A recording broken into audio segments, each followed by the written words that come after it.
যে খবরে নজর রাখবো, নতুন বছরে দেশ জুড়ে ধর্মঘটে রেশন ডিলাররা। অনির্দিষ্টকালের জন্য ধর্মঘটে রেশন ডিলাররা। ধর্মঘটের জেরে বন্ধ দেশের 5 লক্ষের বেশি রেশন দোকান। স্বাভাবিকভাবেই একটা ভোগান্তির আশঙ্কা সাধারণ মানুষের। 18,000 রেশন দোকান রাজ্যে প্রায় বন্ধ রয়েছে।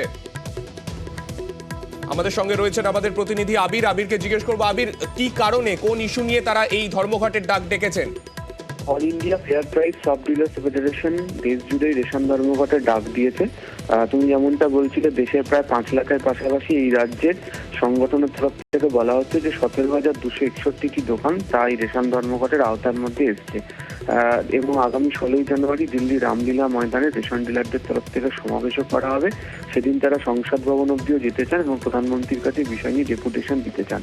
মূলত কেন্দ্রের একাধিক নীতি বা সিদ্ধান্তের বিরোধিতা করে তাদের এই ধর্মঘট, যেখানে নেটওয়ার্কজনিত সমস্যা, সার্ভারজনিত সমস্যা অথবা আঙুলের ছাপের অমিলের কারণে রেশন উপভোক্তাদের সমস্যা হচ্ছে এবং তার ফল রেশন দোকানের মালিক এবং ডিলারদের ওপর যাচ্ছে।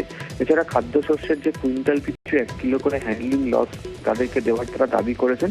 এছাড়া কোভিড পরবর্তী পরিস্থিতির জন্য রেশন দোকানদের ন্যূনতম 50,000 টাকা করে তারা আয় নিশ্চিত করতে চাইছেন। এছাড়া চটের বস্তা এফসিআই থেকে খাদ্যশস্য দিতে হবে এবং দার্জিলিং এর মতো বেশ কতগুলো জায়গা যেখানে বর্ধিত কমিশনের দাবি তারা করছেন এবং ন্যাশনাল ফুড সিকিউরিটি অ্যাক্ট অনুযায়ী অগ্রিম কমিশনের দাবি তারা নিয়েছেন। তাদের বক্তব্য, কেন্দ্রকে একাধিকবার এই বিষয়ে গত বছর বলা হয়েছিল, যদিও কেন্দ্রের তরফ থেকে গা ছাড়া মনোভাব দেখানো হয়। তার পরিপ্রেক্ষিতেই তারা নতুন বছরের শুরু থেকেই রেশন ধর্মঘটের দিকে তারা পা বাড়িয়েছেন।